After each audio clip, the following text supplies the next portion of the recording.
नमस्कार दोस्तों, मैं दीपा चौधरी एक बार फिर से आपका अपने प्लेटफॉर्म कॉम्पिटिटिव हिंदी क्लासेज में बहुत बहुत स्वागत करती हूं। और आज हम यहां पर प्रतिज्ञा सीरीज़ को शुरू करने वाले हैं। ये जो सीरीज़ है हमारी, ये हमारे लक्ष्य तक पहुंचाएगी, चाहे वो आपका टीजीटी पीजीटी DSSB का पेपर हो, या फिर यूपी टीजीटी पीजीटी हो, या एमआरएस आपका हो, केवीएस हो, एनवीएस हो, कोई भी पेपर आपको हो, जहाँ भी आपका साहित्य आएगा, व्याकरण आएगा, काव्य शास्त्र और भाषा विज्ञान से संबंधित पर्सन आएंगे, वहाँ ये सीरीज़ आपकी काम करेगी।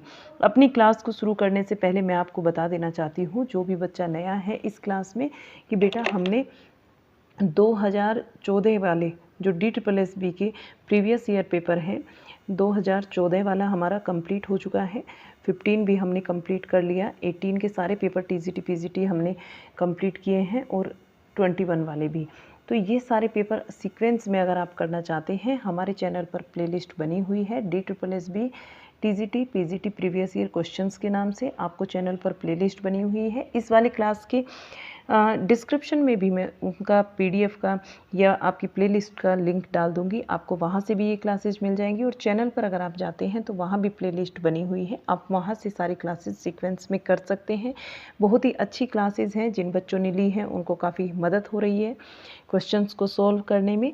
और जो बच्चे रेगुलर रहे हैं उनके लिए भी मेरी एक एडवाइस है कि वो इसको एक बार और रिपीट करें, ये वाली सीरीज़ जो हमने की है प्रीवियस ईयर क्वेश्चंस की। चलिए आज की क्लास को करते हैं शुरू। चैनल पर अगर नए हैं, अभी तक सब्सक्राइब नहीं किया है तो सब्सक्राइब कर लीजिए, और क्लास पसंद आती है तो इसको लाइक शेयर करना मत भूलिएगा। अपने जितने भी आपके पास ग्रुप्स हैं, चाहे वो टेलीग्राम हो, व्हाट्सअप हो, तो उनमें ज़रूर शेयर कीजिएगा। चलिए आज की क्लास को शुरू करते हैं। आप हमारे साथ में टेलीग्राम और व्हाट्सएप चैनल पर भी जुड़ सकते हैं। इसी क्लास के डिस्क्रिप्शन में मैं आपको दोनों लिंक डाल दूंगी, उनसे आप कनेक्ट हो सकते हैं। चलिए आज की क्लास को शुरू करते हैं। क्वेश्चन नंबर 1 होगा हमारा, प्रिय प्रवास में किस रस की प्रधानता है। प्रिय प्रवास में अगर रस की प्रधानता देखी जाए तो करुण रस होगा प्रधान आपका। प्रिय प्रवास में करुण रस की प्रधानता है, और यह खड़ी बोली में लिखा गया प्रथम महाकाव्य है। इसमें राधा कृष्ण को सामान्य नायक नायिका के स्तर से ऊपर उठाकर विश्व सेवी तथा विश्व प्रेमी के रूप में चित्रित करने में हरिओत जी ने अपनी मौलिकता का परिचय दिया है। इनकी काव्य शैली बड़ी मार्मिक और भावपूर्ण है। प्रिय प्रवास पर इन्हें हिंदी का मंगला प्रसाद पारितोषिक पुरस्कार प्रदान किया गया है। इसको आप स्टार मार्क कर लेंगे कि प्रिय प्रवास पर आपको कौन सा, हरिओत जी को कौन सा पुरस्कार दिया गया है। हिंदी का जो मंगला प्रसाद पारितोषिक पुरस्कार है, ये इनको दिया गया है। आप एक कॉपी पेन ले लीजिए, और जहाँ भी छोटे छोटे पॉइंट्स आते हैं जो आपको लगता है ये इंपॉर्टेंट है, और या फिर जो मैं आपको बताती हूँ आप उनको नोट करते चलिएगा। क्वेश्चन इसमें आगे देखिएगा, इनके जो काव्य ग्रंथ हैं, प्रिय प्रवास जिसका टाइम 1914 है, पद परसुन की बात करें तो 1925, चुपदे चोपदे चोखे चोपदे 1932 की रचना है, और बोलचाल रसकलश तथा वैदेही वनवास ये 1940 की रचना है। क्वेश्चन 2 को देखेंगे, ऑर्थर कॉनन डॉयल से हिंदी का कौन सा उपन्यासकार प्रभावित हुआ था। हिंदी का कौन सा उपन्यासकार प्रभावित हुआ था, इनसे गोपाल राम गेहमरी। Right answer. इसकी व्याख्या, हिंदी उपन्यासकार Gopal Ram Gehmari Arthur Conan Doyle से प्रभावित थे, और गोपाल राम गेहमरी को हिंदी में जासूसी उपन्यासों का प्रवर्तक माना जाता है, और हिंदी का कॉनन डॉयल कहा जाता है। आर्थर कॉनन डॉयल स्कॉटलैंड के एडिनबर्ग के निवासी थे, और ये अंग्रेजी भाषा में जासूसी उपन्यास लिखते थे। ये पेशे से डॉक्टर थे। ये क्या थे? पेशे से डॉक्टर थे। क्वेश्चन 3, सुनंदा जैनेन्द्र की किस कहानी की पात्र है। सुनंदा जैनेन्द्र की पत्नी कहानी की पात्र है, तो इसका जो राइट आंसर बनेगा पत्नी बनेगा। इसकी व्याख्या, सुनंदा जैनेन्द्र की पत्नी कहानी की पात्र है, और प्रथम कहानी खेल है। इनकी जो प्रथम कहानी है वो खेल है 1928 की। इनके कहानी संग्रह फांसी 1929 का टाइम इसका है। दो चिड़िया की बात करें तो 1935 टाइम हो जाएगा इसका। एक रात 1934 की रचना है। नीलम देश की राजकन्या 1933 की है, और ध्रुव यात्रा 1944 का इनका कहानी संग्रह है। पाजेब की बात करते हैं तो 1942, और जयसुंधी की बात करते हैं तो 1949 इसका टाइम हो जाएगा। ये आदि इनके जो है कहानी संग्रह हैं। इनके अन्य चर्चित कहानियाँ स्पर्धा, पत्नी, एक कैदी, गदर के बाद बाहुबली, और आपका तटस्थ, लाल सरोवर, मास्टर जी, जानवी, अपना अपना भाग्य, हत्या, ये इनकी हो जाती है। अब आगे आप देखिएगा क्वेश्चन नंबर 4। क्वेश्चन नंबर 4 पर चलते हैं। यहाँ पर क्वेश्चन 4, और इसमें आपसे पूछा जाता है कि अयोध्या सिंह उपाध्याय हरिओद की किस रचना में कृष्ण महापुरुष की तरह अंकित हुए हैं। कृष्ण जो है वो महापुरुष की तरह अंकित हुए हैं। कौन सी रचना है अयोध्या सिंह उपाध्याय हरिओद जी की, तो उसका नाम है प्रिय प्रवास। अयोध्या सिंह उपाध्याय हरिओद के प्रिय प्रवास महाकाव्य में कृष्ण को महापुरुष के रूप में अंकित किया गया है।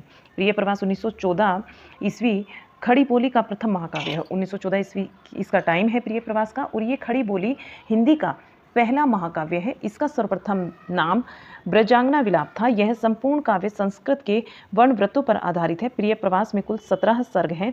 इसमें कृष्ण के बचपन से लेकर मथुरा प्रस्थान तक का वर्णन है, और इनको कवि सम्राट की उपाधि और प्रिय प्रवास पर मंगला प्रसाद पारितोषिक पुरस्कार मिला है। कवि सम्राट की अगर उपाधि पूछ ली जाती है कि किसको मिली है, तो ये उपाधि हरिओत जी को मिली है। इनकी अन्य रचनाएं रसकलश 1931 इसका टाइम है, अधखिला फूल ये उपन्यास है, पारिजात 1937 की रचना है, कृष्ण शतक जो है ये 1882 की रचना है, और रसिक रहस्य ये 1899 की रचना है। प्रेम प्रपंच की बात करते हैं तो 1900 समय हो जाता है इसका, और प्रेमाम्बु ये प्रश्न वर्ण आपका जो है ये 1901 की रचना है। प्रेमाम्बु प्रवाह ये 1901, और ग्राम गीत की बात करते हैं तो 1938, कल्पलता की बात करते हैं 1937, बोलचाल की अगर बात करें 1928, मर्म स्पर्श 1956 की है, चुभते चोपदे ये 1932 की है। चुभते चोपदे हो गया 1932। चोखे चोपदे की बात करते हैं तो 1924 की रचना है। पद प्रसून की बात करते हैं तो 1925 की ये रचना है। नेक्स्ट क्वेश्चन 5, निम्न में से कौन सा उपन्यास डॉक्टर रांगे राघव के द्वारा लिखा गया है। ठीक है, इनके द्वारा नहीं लिखा गया है, डॉक्टर रांगे राघव जी के द्वारा, तो वो है भाग्यवती। भाग्यवती उपन्यास डॉक्टर रांगे राघव के द्वारा नहीं लिखा गया है। भाग्यवती उपन्यास रांगे राघव के द्वारा नहीं लिखा गया है। बंदूक और बीन, देवकी का बेटा, पक्षी और आकाश रांगे राघव के द्वारा लिखे गए उपन्यास है। ठीक है, बाकी आगे चलते हैं और इसमें देखते हैं कि भाग्यवती उपन्यास किसके द्वारा लिखा गया है। ये 1877 की रचना है, और श्रद्धा राम फुलोरी का यह उपन्यास है, जिसे डॉक्टर विजय शंकर मल ने हिंदी का प्रथम उपन्यास तथा श्रद्धा राम फुलोरी को हिंदी का प्रथम उपन्यासकार माना है। ठीक है, श्रद्धा राम फुलोरी को प्रथम उपन्यासकार माना है हिंदी का, और हिंदी का पहला उपन्यास इन्होंने भाग्यवती को माना है, जो कि 1877 की रचना है। क्वेश्चन 6 को देखते हैं, निम्न में से कौन सी शेखर जोशी की रचना नहीं है। शेखर जोशी की रचना नहीं है, नहीं में आंसर देना है, तो सबसे पहले ध्यान देंगे इस नहीं पर, और आगे चलते हैं। नए पत्ते इनकी रचना नहीं है। 7 के लोग और हलवाहा, पेड़ एक पेड़ की याद, 7 के लोग, हलवाहा, एक पेड़ की याद, ये शेखर जोशी की रचनाएं हैं। बाकी नए पत्ते इनकी रचना नहीं है। नए पत्ते जो हैं ये सूर्यकांत त्रिपाठी निराला जी की रचना है। किसकी रचना है? सूर्यकांत त्रिपाठी निराला की। चलिए आगे चलते हैं और अगले क्वेश्चन पर चलते हैं। 7 नंबर क्वेश्चन, हिंदी में रिपोर्टाज का जनक किसे माना जाता है। हिंदी में रिपोर्टाज का जनक पूछा जाता है, किसको माना जाता है? शिवदान सिंह चौहान हमारा राइट आंसर होगा। तो रिपोर्टाज वाला आप क्लास देख सकते हैं, हमारा चैनल पर क्लास है। चलिए यहाँ देखिए, शिवदान सिंह चौहान को हिंदी में रिपोर्टाज का जनक माना जाता है, और रिपोर्टाज फ्रांसीसी भाषा का शब्द है। हिंदी गद्य विधा के रूप में इसका आविर्भाव द्वितीय विश्व युद्ध के आसपास हुआ है। रूपा पत्रिका के दिसंबर 1938 में प्रकाशित लक्ष्मीपुरा का हिंदी का प्रथम लक्ष्मीपुरा जो है इसको हिंदी का प्रथम रिपोर्टाज माना जाता है। डॉक्टर रामकुमार वर्मा का पेरिस के नोट्स और निर्मल वर्मा का प्राग एक स्वप्न, उपेंद्र नाथ अस्क जी का पहाड़ में प्रेम में संगीत, ये प्रमुख रिपोर्टाज है। क्वेश्चन 8 को देखते हैं। कुछ आप बीती कुछ जग बीती आत्मकथा के लेखक कौन है? कुछ आप बीती कुछ जग बीती आत्मकथा के लेखक बताना है। तो यहाँ भारतेंदु हरिश्चंद्र जो है राइट आंसर होगा। व्याख्या देखेंगे, कुछ आप बीती कुछ जग बीती आत्मकथा के लेखक भारतेंदु हरिश्चंद्र हैं, और अन्य लेखकों की आत्मकथाएं हैं राजेंद्र प्रसाद आत्मकथा। ये जो राजेंद्र प्रसाद आत्मकथा है राजेंद्र प्रसाद जी की, ये 1947 की है। गुलाब राय मेरी असफलताएं आत्मकथात्मक निबंध है, ये 1946 का। चतुरसेन शास्त्री यादों की परछाई भाग 1 जो कि 1956 में आया था, और मेरी आत्म कहानी ये 2 भाग में है। 1963 का टाइम है। सन 1941 में बाबू श्याम सुंदर दास कृत मेरी आत्म कहानी को हिंदी की प्रथम प्रसिद्ध आत्मकथा माना जाता है। हिंदी की प्रथम प्राचीनतम आत्मकथा अर्धकथा जो अर्धकथा है ये 1641 की है, और ब्रज भाषा में है, पद में, ब्रज भाषा पद में है, बनारसी दास जैन ने लिखी है। ठीक है, अर्धकथा जिसको हम बोलते हैं बनारसी दास जैन की, और इसको अर्धकथानक के नाम से भी जाना जाता है। क्वेश्चन 9, साकेत महाकाव्य की रचनाकार कौन है? साकेत महाकाव्य के रचनाकार मैथिली शरण गुप्त जी हैं। साकेत महाकाव्य के रचनाकार मैथिली शरण गुप्त जी हैं, और कामायनी 1935 की रचना है जयशंकर प्रसाद जी की। लोकायतन सुमित्रा नंदन पंत की, एवं गुणमत हेवंत तथा एकांतवासी योगी ये श्रीधर पाठक जी की रचनाएं हैं। क्वेश्चन 10, भाग्यवती किस प्रकार का उपन्यास है? जो भाग्यवती उपन्यास है ये एक सामाजिक उपन्यास है। भाग्यवती 1877 की रचना है और यह एक सामाजिक उपन्यास है। इसके लेखक श्रद्धाराम फुलोरी हैं। डॉक्टर विजय शंकर ने इसे हिंदी का प्रथम उपन्यास माना है। तिलिस्मी से संबंधित उपन्यास चंद्रकांता 1886 है और इसके जो लेखक हैं देवकीनंदन खत्री हैं। इनको तिलिस्मी अयारी उपन्यास का जनक माना जाता है। प्रकृतिवादी उपन्यासकार पांडे बिचन शर्मा उग्र है। फागुन के दिन 4 ये 1960 की रचना है। पांडे बिचन शर्मा उग्र का उपन्यास है कि इन्हें प्रकृतिवादी उपन्यास का जनक माना जाता है। इन्हें क्या माना जाता है? प्रकृतिवादी उपन्यास का जनक माना जाता है। तो यहाँ देखिए आगे क्वेश्चन आता है आपका क्वेश्चन 11, बालाबोधिनी नामक स्त्री शिक्षा संबंधी पत्रिका के संपादक कौन थे? Bharatendu Harishchandra right answer. बालाबोधिनी नामक स्त्री शिक्षा से संबंधित पत्रिका के संपादक भारतेंदु हरिश्चंद्र थे। बालाबोधिनी का संपादन 1877 में बनारस से भारतेंदु हरिश्चंद्र ने किया। इनकी अन्य पत्रिका कविवचन सुधा 1868 में इसका संपादन करते हैं और ये मासिक, पाक्षिक तथा साप्ताहिक तीनों थी। तीनों इसके निकलते थे। मासिक भी आती थी ये पत्रिका और पाक्षिक 15 दिन में भी निकलती थी तथा सप्ताह में भी आती थी। बात करते हैं हरिश्चंद्र मैगजीन की, तो ये 1873 की रचना है और मासिक पत्रिका बनारस से संपादित होती थी। क्वेश्चन नेक्स्ट देखिए 12, निम्न विकल्पों में कुछ संस्मरण व उनके लेखकों के जोड़े दिए गए हैं, तो इनमें से गलत विकल्प को पहचानना है। गलत विकल्प होगा चेतना के बिंब, महादेवी वर्मा, ये इनका नहीं है। चेतना के बिंब ये 1967 की रचना है और डॉक्टर नगेंद्र का ये संस्मरण है। महादेवी वर्मा का नहीं है, किसका है? डॉक्टर नगेंद्र का। यहाँ संस्मरण और लेखक दिए गए हैं तो इनको देख लीजिए। ज़्यादा अपनी और कम पराई, ये 1959 की रचना है उपेंद्र नाथ तस्क जी की। मील का पत्थर रामवृक्ष बेनीपुरी पद के साथ ही 1956 की है। महादेवी वर्मा 60 वर्ष एक रेखांकन, ये सुमित्रा नंदन पंत का है। आगे चलते हैं क्वेश्चन 13, निम्न में से कौन सा भीष्म साहनी के द्वारा रचित नाटक नहीं है? भीष्म साहनी द्वारा रचित नाटक नहीं है तो ये हो जाएगा हमारा पैरों तले जमीन। ये भीष्म साहनी के द्वारा रचित नाटक नहीं है पैरों तले जमीन। ये किसका है? मोहन राकेश का अधूरा नाटक है। कबीरा खड़ा बाजार में माधवी, ये 1981 की रचना है और माधवी की बात करें तो 1985 की रचना है और मुआवजे ये 1993 की रचना है। भीष्म साहनी के ये प्रमुख नाटक हैं। कबीरा खड़ा बाजार में माधवी और मुआवजे भीष्म साहनी के प्रमुख नाटक हैं। आगे चलिए क्वेश्चन 14, जबरा कुत्ता है, एक कुत्ते का नाम है जबरा कुत्ता। तो यही पूछा जाता है कि जबरे कुत्ते का वर्णन प्रेमचंद ने किस कहानी में किया? तो ये कौन सी कहानी में किया था? इन्होंने पूस की रात में किया था। पूस की रात कहानी में जबरे कुत्ते का वर्णन किया है प्रेमचंद जी ने। प्रेमचंद के द्वारा रचित प्रमुख कहानियां और उनके पात्र जो हैं वे इस प्रकार से दिए गए हैं। देखिए यहाँ देखिएगा, प्रेमचंद कहानी है इनकी महातीर्थ। प्रेमचंद की कहानी का नाम क्या है? महातीर्थ कहानी का नाम है और इसके प्रमुख पात्र हैं कैलासी, मुंशी, इंद्रमणि, दाई, रुद्र, सुखदा और रुद्रमणि। ये आपके पात्र हो जाते हैं महातीर्थ कहानी के। प्रेमचंद जी की एक कहानी है घास वाली, इसके मूलिया, महावीर, युवक, चैन और सिंह तथा बिरजू इस कहानी के प्रमुख पात्र हैं। प्रेमचंद की बात करते हैं तो नमक का दारोगा, इसके प्रमुख पात्र हो जाते हैं बंसीधर, पंडित अलोपीदीन। और प्रेमचंद की एक कहानी पुस की रात है, इसके प्रमुख पात्र हैं हल्कू, मुन्नी, झबरा कुत्ता। ये ध्यान में रखेंगे। अगले क्वेश्चन पर चलते हैं।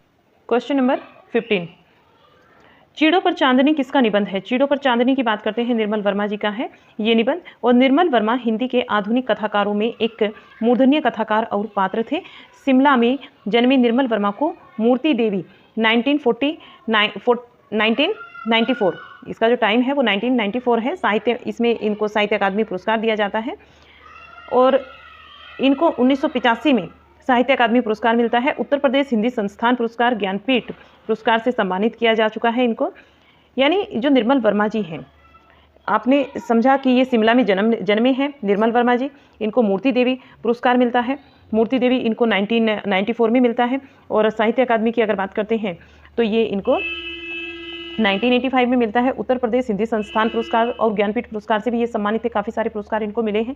इनके निबंध संग्रह को देख लेते हैं। चीड़ों पर चांदनी 1964 की रचना है। हर बारिश में ये 1970 की रचना है। शब्द और स्मृति 1976 की रचना है। कला का जोखिम 1981 की रचना है। ढलान में उतरे हुए 1985 की रचना है। भारत और यूरोप प्रतिश्रुति के क्षेत्र 1991 की रचना है और शताब्दी के ढलते वर्षों में ये 1995 की रचना है। दूसरे शब्दों में ये आपकी 1997 की रचना है। क्वेश्चन 16, मेरे जीवन की यात्रा किसकी रचना है? मेरे जीवन की यात्रा बताना है। राहुल सांकरतायन जी की ये रचना है। राइट आंसर होगा राहुल सांकरतायन। मेरे जीवन की यात्रा ये राहुल सांकृत्यायन जी की रचना है और इनके जो अन्य यात्रा वृत्तांत है वो इस प्रकार से है। मेरी लद्दाख यात्रा, किन्नर देश में, रूस में 25 मास, यूरोप यात्रा, लंका यात्रा, जापान यात्रा और ईरान यात्रा। चीन में क्या देखा आपने? चीन में क्या देखा? लहसा की ओर, तिब्बत में 1.25 वर्ष, मेरी तिब्बत यात्रा। ये इनके प्रमुख यात्रा वृत्तांत है, इनको ध्यान में रखेंगे। नहीं किसी के पास लिखे हुए हैं तो लिख लीजिए इनको। मेरी लद्दाख यात्रा रिपीट कर देती हूँ। किन्नर देश में, रूस में 25 मास, यूरोप यात्रा, लंका यात्रा, जापान यात्रा, ईरान यात्रा, चीन में क्या देखा, लहसा की ओर, तिब्बत में 1.25 वर्ष और मेरी तिब्बत यात्रा। यानी कितने देशों में ये घूमे हैं, तो सभी के विषय में इन्होंने वर्णन किया। प्रभाकर माचवे लिखते हैं, गोरी नज़रों में हम, गोरी नज़रों में हम 1964 की है।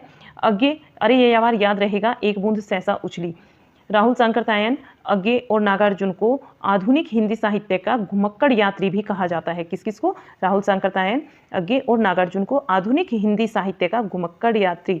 ठीक है, घुमक्कड़ त्रयी के नाम से भी इनको जानते हैं। घुमक्कड़ त्रयी की बात करें, घुमक्कड़ त्रयी 3 लोग हैं ना, तो इसलिए त्रयी बोल देते हैं। क्वेश्चन 17 को देखिए, जैनेन्द्र कुमार के उपन्यास का सही कालक्रम का विकल्प क्या है? जैनेन्द्र कुमार के उपन्यासों के सही कालक्रम का विकल्प बताना है। परख, सुनीता, त्यागपत्र और कल्याणी इनका राइट आंसर हो जाएगा।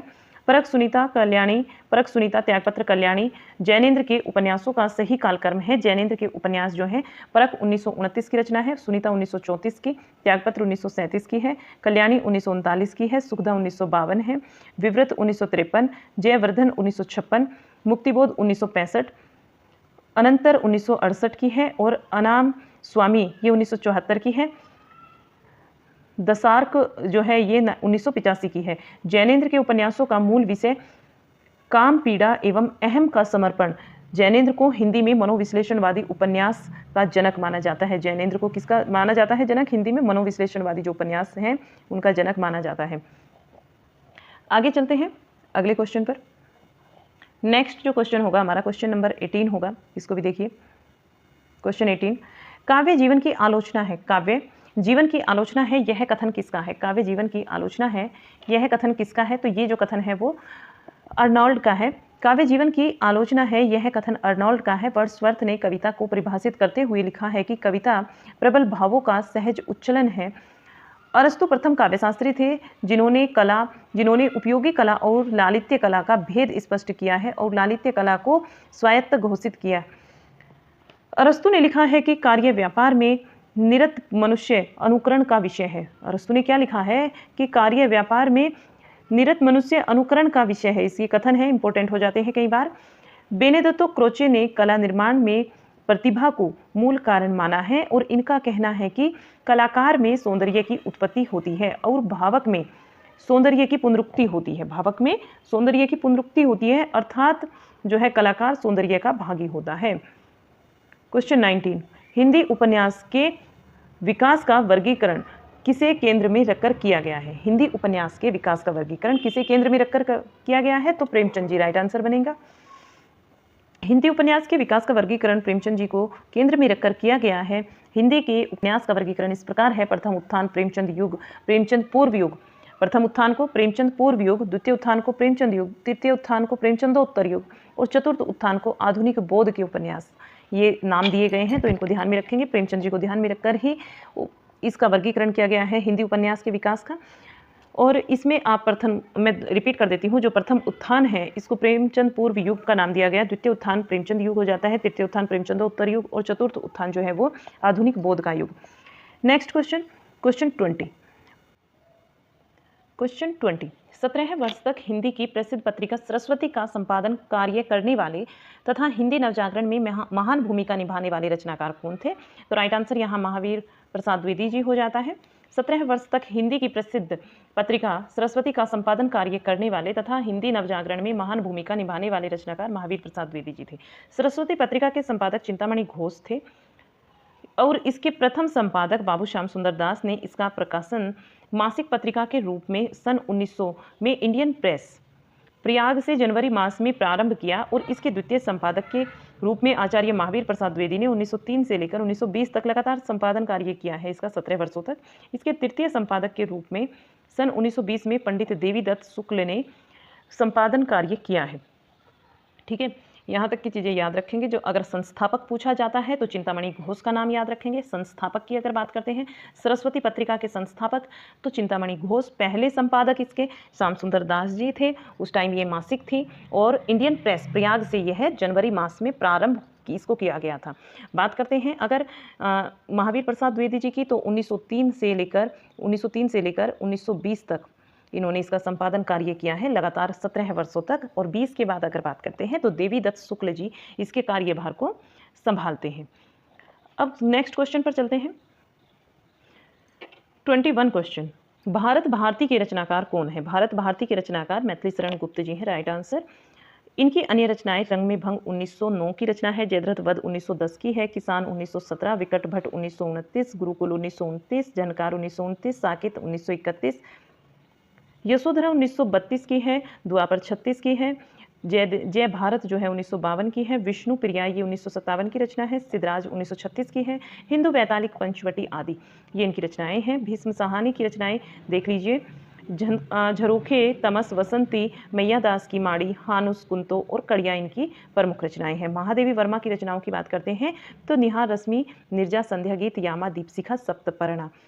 जैनेन्द्र की रचनाओं की बात करते हैं, परख, सुनीता, त्यागपत्र, कल्याणी, विव्रत, सुखदा, व्यतीत और जयवर्धन आदि इनकी रचनाएं हो जाती है। 22 क्वेश्चन, निम्न में से कौन सा सोहनलाल द्विवेदी जी का काव्य संग्रह नहीं है? नहीं वाला हमें आंसर देना है। आद्रा इनका काव्य संग्रह नहीं होगा, भैरवी, दूध बतासा और आपका पूजा गीत सेवाग्राम ये इनके काव्य संग्रह हैं। आद्रा देखिए सोहनलाल द्विवेदी का काव्य संग्रह नहीं है। आद्रा मलबे का मालिक और सेप्टिपिन, जख्म, मिसपाल, इंसान के खंडर, नए बादल, जानवर और जानवर एक ही है, एक और जिंदगी, फौलाद का आकाश मोहनलाल के कहानी संग्रह है। ठीक है, मोहन राकेश जी के, सोहनलाल के नहीं है, ये किसके हैं? ये हैं मोहन राकेश के कहानी संग्रह। भैरवी, दूधवाला, पूजा गीत, सेवाग्राम और प्रभाती, युगधारा, कुणाल, चेतना, बांसुरी आदि सोहनलाल द्विवेदी की रचनाएं हैं। 23 क्वेश्चन, भारतेंदु जी ने अपनी कविता गंगा वर्णन में किसका परिचय दिया है? भारतेंदु जी ने प्राकृतिक चित्रण का इसमें परिचय दिया है।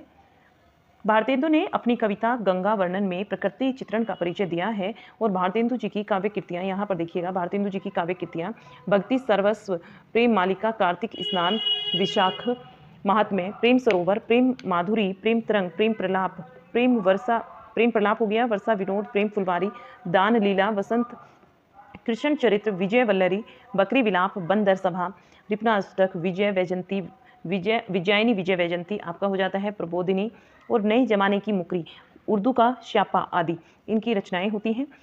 क्वेश्चन 24, निम्न में से कौन सी रचना सूर्यकांत त्रिपाठी निराला की नहीं है? नहीं में आंसर देना है। और नहीं में इनकी कौन सी नहीं है? अधखिला फूल, ये इनकी नहीं है। ये रचना वैसे किसकी बनती है? अधखिला फूल, ये हरिओत जी की बनती है। ठीक है, और इस देखिएगा, इसकी व्याख्या को पहले देखेंगे हम जब चलेंगे नेक्स्ट क्वेश्चन पर। और 25 क्वेश्चंस तक ही हम आज करेंगे आज की क्लास में, क्योंकि आपको बताना है मुझे कि आपको आज का क्लास हमारा कैसा लगा। अधखिला फूल ये सूर्यकांत त्रिपाठी निराला की नहीं है। अधखिला फूल 1907 की है। और ठेठ हिंदी का ठाठ ये 1899 की रचना है। ठेठ हिंदी का ठाठ 1907 की अधखिला फूल है। और 1899 की बात करते हैं तो ठेठ हिंदी का ठाठ हरिओत जी के ये उपन्यास है। ठेठ हिंदी का ठाठ उपन्यास को मुहावरों का पाठ्य पुस्तक कहा जाता है। राम की शक्ति, पूजा, सरोज, स्मृति, सांध्या गीत, भिक्षुक, जूही की कली आदि निराला की रचनाएं हैं। और आज की क्लास का ये लास्ट क्वेश्चन होगा हमारा 25। देखिए, नवीन उपनाम से किस कवि नवीन उपनाम से कौन से कवि प्रसिद्ध हैं? नवीन उपनाम से बताना है हमें कौन से कवि प्रसिद्ध है। बालकृष्ण शर्मा नवीन राइट आंसर हो जाएगा। बालकृष्ण शर्मा नवीन ये नवीन उपनाम से जाने जाते हैं और ये राष्ट्रीय सांस्कृतिक काव्यधारा के प्रमुख कवियों में हैं। इनकी रचनाएं कुमकुम जो कि 1939 की रचना है, रश्मि रेखा, अपलक, हम विस्पाई जन्म के, विनोबा, स्तवन, उर्मिला आदि इनकी रचनाएं हैं। इनकी कविताओं में राष्ट्र प्रेम, विद्रोह का स्वर प्रमुखता से आया है। इन्होंने ब्रज भाषा के प्रभाव से युक्त खड़ी बोली हिंदी में काव्य रचना की है। इन्होंने ब्रज भाषा के प्रभाव से युक्त खड़ी बोली हिंदी में क्या की है? काव्य रचनाएं की हैं। तो ध्यान रखेंगे यहाँ तक की सारी चीज़ें। कैसी आपको हमारी आज की क्लास लगी ये हमें ज़रूर बताइएगा कमेंट बॉक्स में लिखकर।